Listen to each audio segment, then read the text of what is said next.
Up next, we can start with our first keynote speaker, so Professor Tim Benton. He leads the Energy, Environment and Resources program at Chatham House. He joined Chatham House in 2016 as a distinguished visiting fellow, when he was also Dean of Strategic Research Initiatives at the University of Leeds. From 2011 to 2016, he was the champion of the UK's Global Food Security Programme, which was a multi-agency partnership of the UK's public bodies, with an interest in the challenges around food. He has worked with UK governments, the EU and G20, and he has been a global agenda steward of the World Economic Forum. He is an author of the IPCC Special Report on Food, Land and Climate from 2019 and the UK's Climate Change Risk Assessment. Professor Benton will talk to us today about what our diet will look like when transforming our food systems towards a more sustainable model. The floor is yours.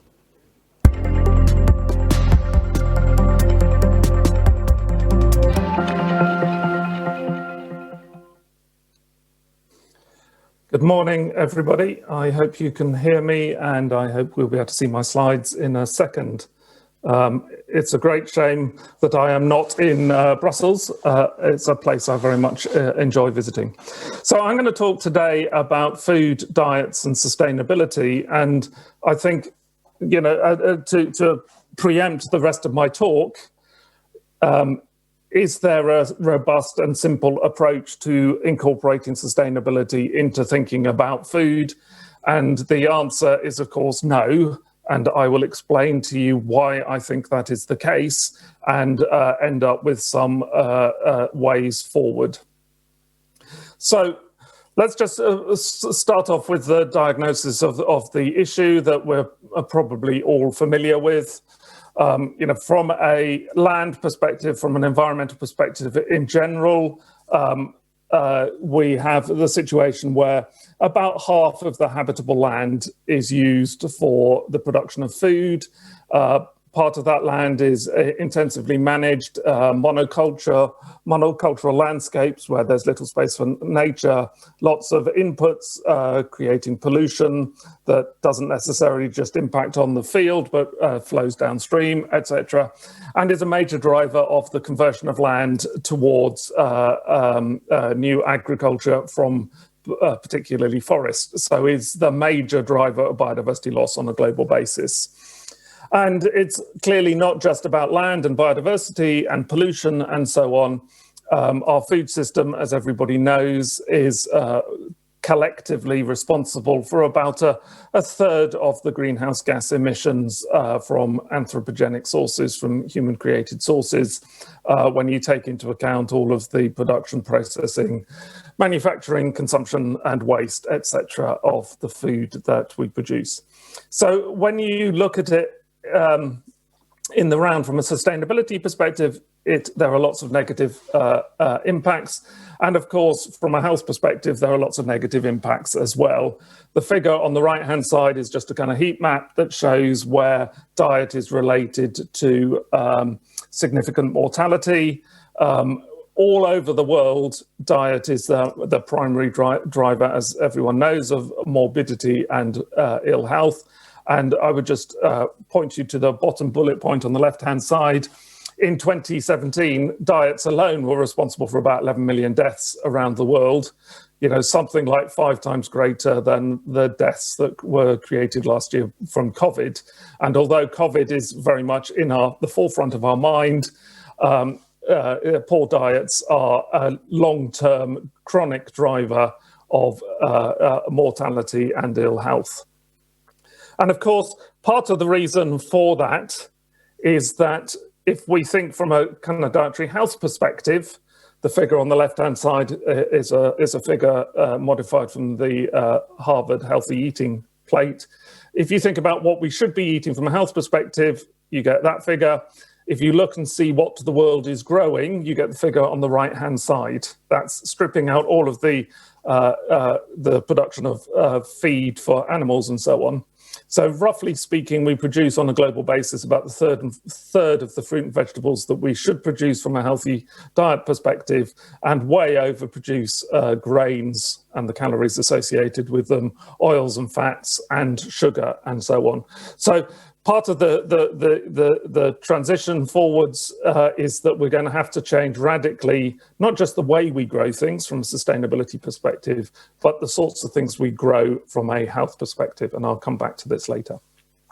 So when you look in total at what does the food system do for our economies, the bar on the left-hand side here is the total economic value of our food system, and all of the other bars, the red bars, the green bars, and the yellow bars, are the some estimate of the overall cost from the food system onto environment, healthcare, and so on. And as you can see, if you add up all of the potential costs from the food system that are normally not taken into account when we think about driving our economy forwards from a food systems perspective, the totality of the costs is greater than, or at least the same order of magnitude of the benefits from a societal perspective. So the reasons for transforming the food system are not obviously from the planetary health perspective alone, but from the human health perspective and economic perspective as well. So what I really want to kind of focus on today is there has been a lot of growth of understanding and the rhetoric around what are food systems. And I want to explain why the fact that it is a system is important, particularly for thinking about the sustainability aspects. So the consequences of our food system being a complex system, sitting on top of an environmental system, which is a complex system. And without getting too nerdy and technical, my background academic credentials are that I am a professor of population ecology, so I have worked on modeling complex systems all my life, and I will try and avoid falling into the trap of just talking about mathematical concepts. But the basic point is that complex systems display nonlinear behavior. And nonlinear behavior is often that if you do the same thing day after day after day after day, the system will respond in exactly the same way until it doesn't. And then the system reconfigures and changes and the outputs become very different. That's the whole kind of nonlinearity. And I'll try and explain why this is important for the topic in hand. So particularly, let's just start off with environmental science, whether it's biodiversity or whether it is pollution or whatever. Often you get the situation where we are changing the environment in a more or less linear way. And what you can see here is just the amount of green space in the Paris region over a couple of hundred years, gradually declining until on the right-hand side, there's very little green space left. But one of the consequences from an ecological and an environmental perspective is that the way that systems respond to that is that typically at the left-hand side of a curve, of a pattern of maps like this, you have very little impact. And then suddenly, gradually, then suddenly, as Hemingway said, you get a stepwise change in the way that things behave. And the figure on the right-hand side just happens to be the population sizes of mammals in the world. And the reason for this from an ecological perspective is that ecosystems are very much complex systems. And I just want to give you an illustration of this. This is a very famous example from Yellowstone National Park. And what happened was that wolves were eradicated 100 or so years ago. And because wolves were eradicated, and very often as you fragment or lose habitat, you lose the big animals first. As wolves were eradicated from Yellowstone, what happened was that they obviously stopped eating deer. Deer became more common. Because deer became more common, they started eating seedling trees and so on. That changed the balance of the undergrowth to the trees. That had a whole range of other effects in terms of changing the way that small animals lived. It changed the way that rivers flow, etc. So because we shrank the habitat, we got rid of the top level carnivores, that led to very big cascading effects that led to significant ecosystem changes. And what does that mean? The implications of thinking from a systems perspective means that thresholds exist, both at local levels, as with the Yellowstone, and at planetary levels. So things can work well for a time being, and then an extra step happens, the straw that breaks the camel's back, and then things fall apart. What else does it mean? It means also that the impact of how we grow food will not just be felt in the place that we grow food, but it will be felt more widely. So as we remove habitat, we remove top-level animals and sometimes the plants. Those have consequences that are very much spatially dispersed. As we put nutrients down in one place, perhaps in the Midwest, the nutrient enrichment flows down the Mississippi River out into the Gulf and creates an algal bloom down there. It's not just what happens in the field. Next consequence of thinking about systems is that the environmental impact from doing exactly the same thing will depend on a whole range of factors, including whether you're before a threshold or after a threshold, the exact place, the exact time, and the context in which you're doing the farming production. And a final consequence of thinking about the food system more generally is that, obviously, from a consumption perspective, what people eat is not necessarily a function of what is grown nearby. So my choices directly influence the biodiversity and so on of Latin America through market incentives to drive soy production for animal feed and so on. So thinking from a systems perspective, whether it is from an environmental system or from a food system, and here is a cartoon of the food system where the production of food impacts a range of environments. It goes through some supply chain, ends up in a supermarket. We choose it and it impacts our nutrition, health and well-being. The point of this is that this is a complex system. It's got feedbacks, it's got loops, it's got connections all over the place. And what we do at one time in one place does not necessarily give us an insight into what happens at the systemic level. So just from a food systems perspective, to ground this a little bit, we tend to think in terms of, well, there is a demand for food, so we have to supply it. How can we supply it sustainably?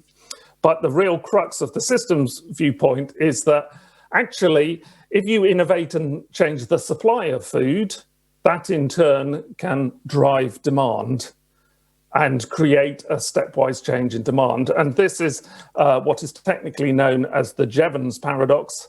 There is William Jevons in the top right. He was a Victorian economist, and he pointed out that if you think about it, if you make coal-fired power stations, which was the thing he was worried about, if you make them more efficient, you should expect to use less coal. But actually what happens is, as you improve the efficiency of coal-fired power stations, you reduce the price of energy and you increase the demand, and therein you end up using more coal. And to make this clear from a food perspective, here are a couple of examples.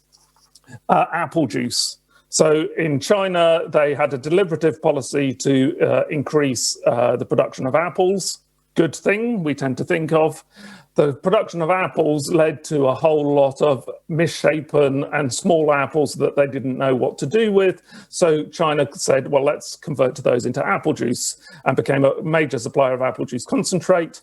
That was exported particularly to the United States. That led to people switching out of sugar-sweetened beverages into drinking lots of apple juice, thinking that it was going to be healthy. The sugar load that came from increasing apple juice contributed directly to growth of obesity.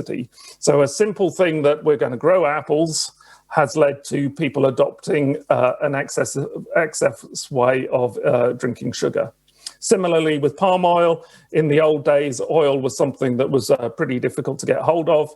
The growth of palm oil plantations driven through reducing natural forests, Indonesia, Malaysia and places like that, meant that we really drove up the production of palm oil, That reduced its price, led to a whole lot of substitutability, so that palm oil is now found in almost everything.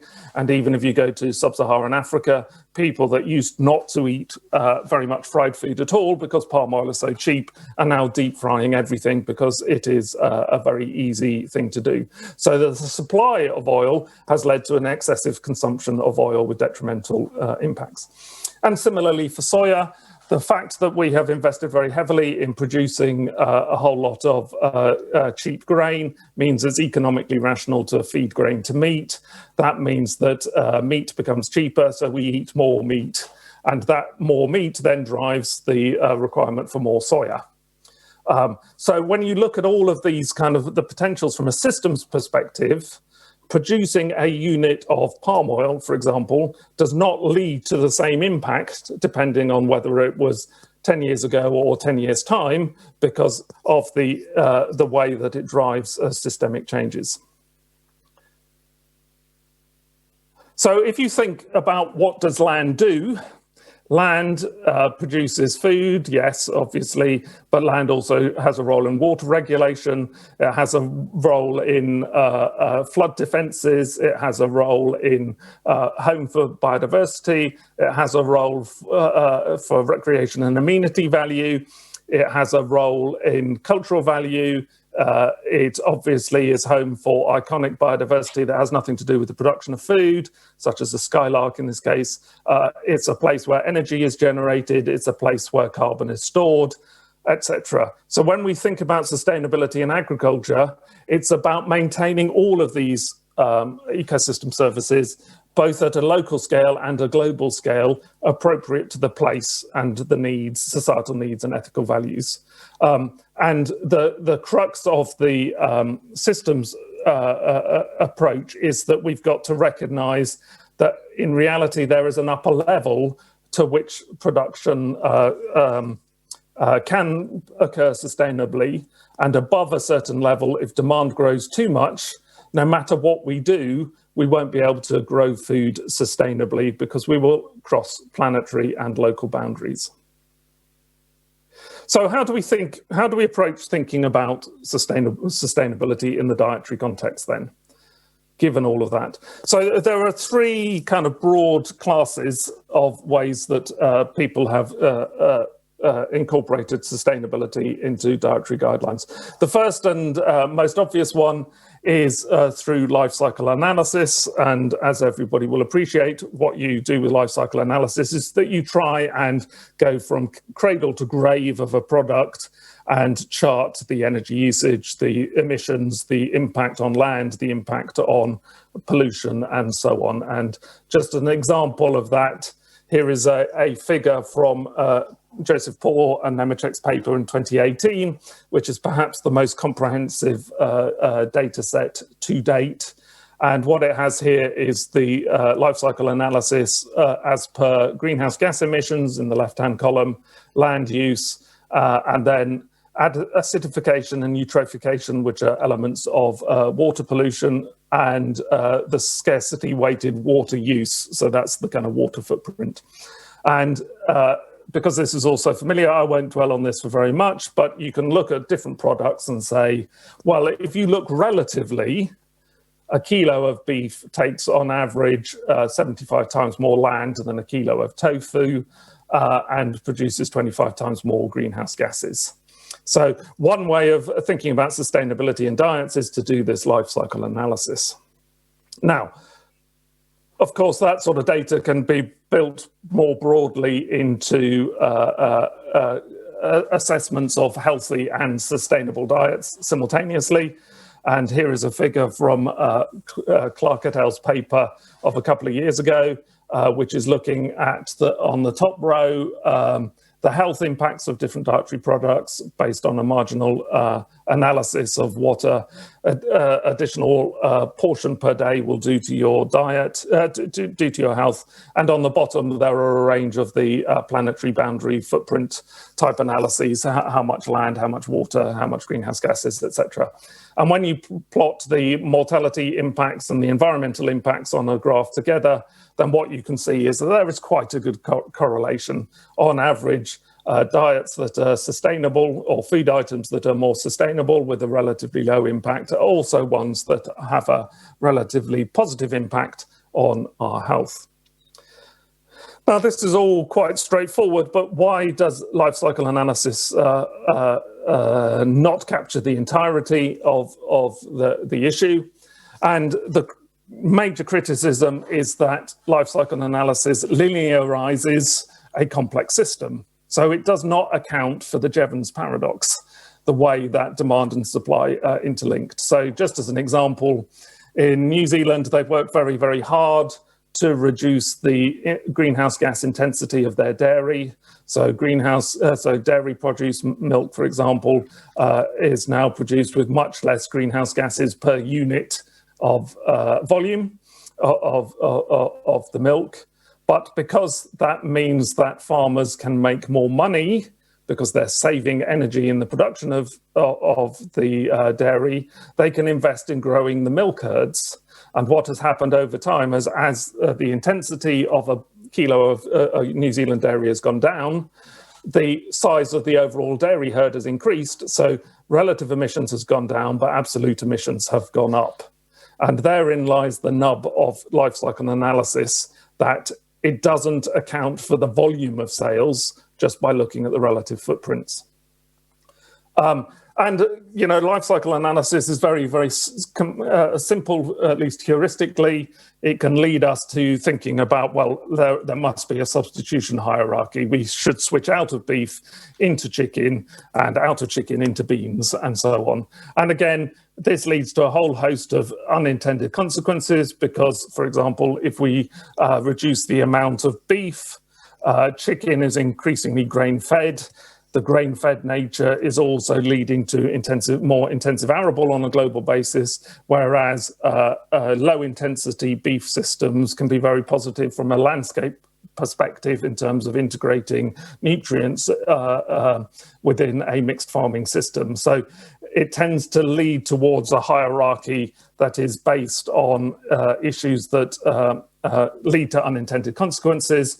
And of course, if you think only about, for example, greenhouse gas intensity, the lowest greenhouse gas intensity comes from the highest farming intensity systems, the most industrialized farming systems, which often are the worst for biodiversity.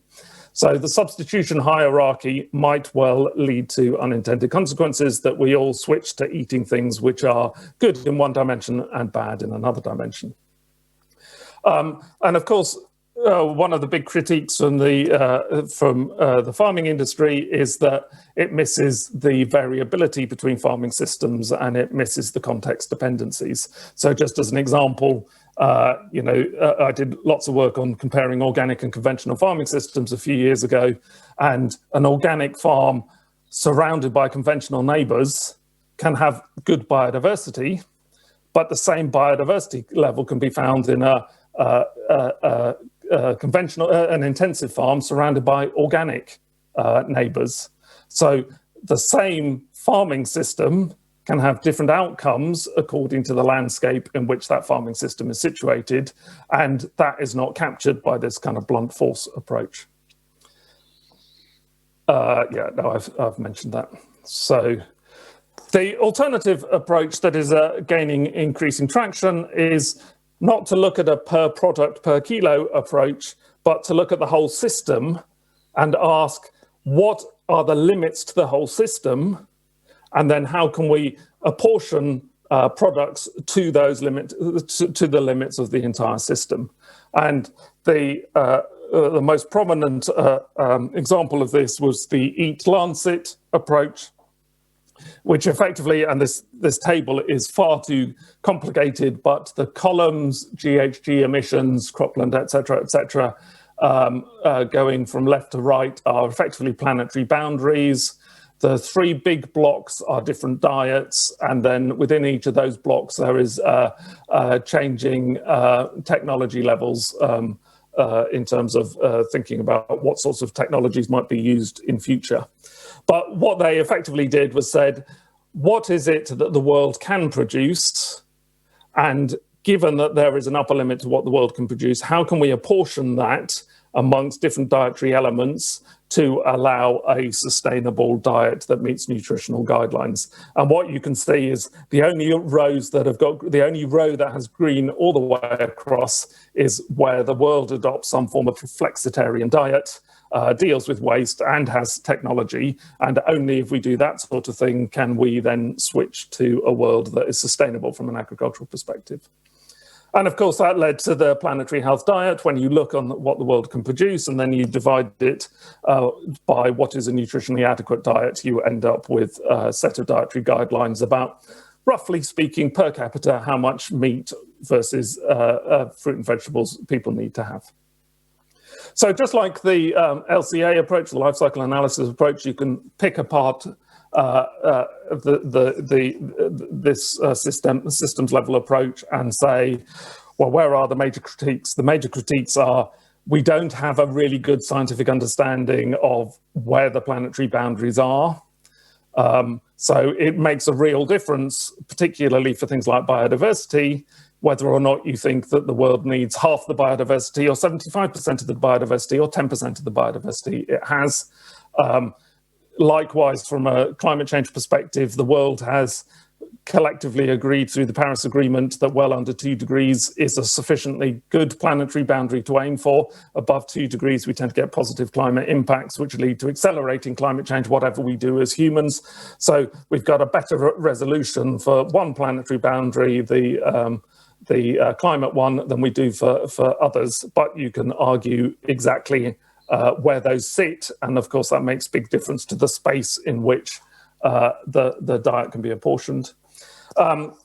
Planetary boundaries, of course, also don't really easily downscale what, given the planetary boundary of climate change, what is the amount of greenhouse gases that it would be fair for Belgium, for example, to produce.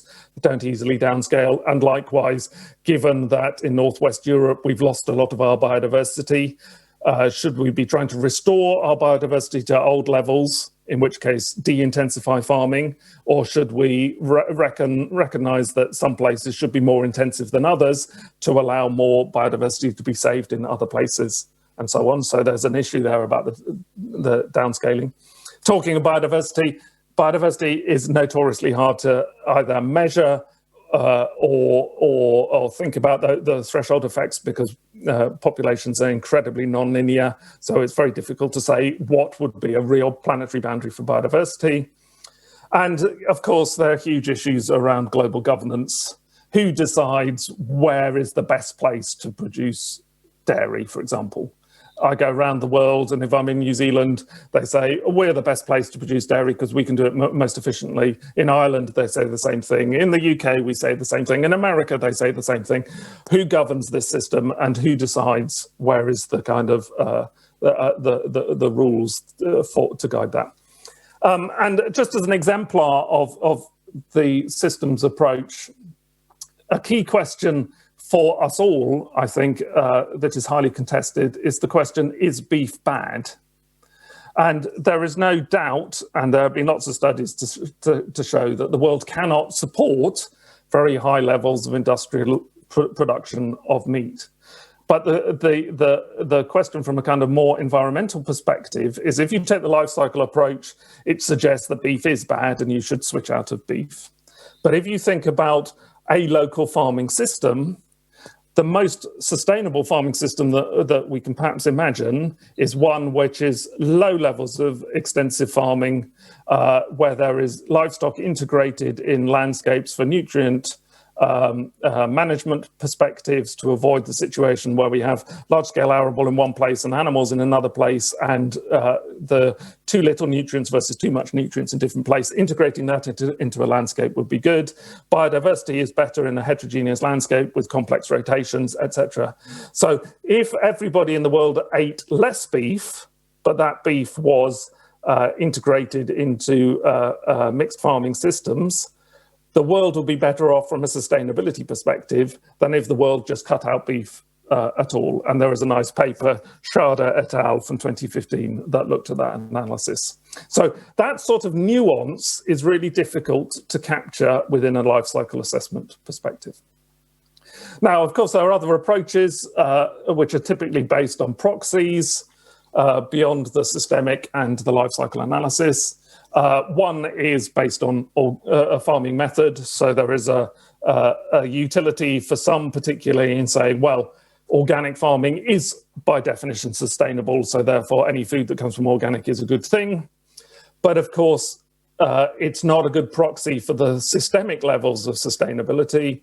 So if you take Europe, for example, if we went up to 20 or 25% more organic consumption, because organic farms produce less than intensive farms, almost by definition, if we didn't change our diets, that would imply that we would need to import more food because the total amount of food being produced in Europe would be lower. That more food would almost certainly come from a place where there is less environmental regulation. So driving up organic farming in Europe produces less overall food, and the difference between what we consume and what we produce is almost certainly going to have a bigger environmental footprint than what we already produce in Europe. So that bigger footprint might well be counterproductive in the sense that it might come from Latin America or somewhere where biodiversity loss is a very real concern. So that's not a good proxy. And of course, food miles is not a good proxy, which is the other major way of thinking about it. Most of the environmental footprint within a life cycle assessment framework occurs on farm. So there is no robust relationship with where something is produced and its overall footprint. And this nice paper from Weber and Matthews in 2008, this was for the American system, showed that, if you just ate beef one day less a week, then you would make the same equivalent total savings on the environmental footprint of your diet than if all of the food was grown in your garden. So the food miles component of the dietary footprint is very, very small relative to the other things that I've been talking about. So it's not only complex in the sense of the life cycle assessment and the systemic impacts and how you can segue between the twos. We've also got the issue of where are we going with our food. And I just wanted to illustrate this with scenarios for the future of our food systems. As many people know, there's been an increasing call that we need to transform our food systems. Business as usual is not an option. And then you have to ask the question, well, what is business unusual? And a few years ago, the World Economic Forum did a scenarios analysis looking at plausible futures for the future of food.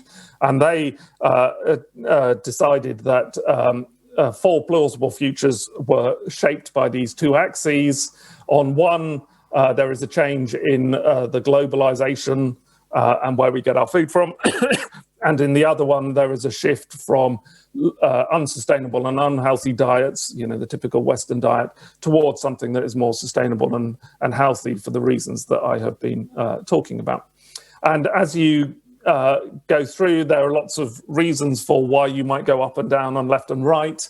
But certainly over the last decade, we've moved away from increasing globalization, I think, towards more protectionism, more nationalism, breakup of rules-based international cooperation. Climate impacts have been making themselves felt. We're talking much more about needing to be a bit more self-sufficient from a resilience perspective and move away from international cooperation to international competition.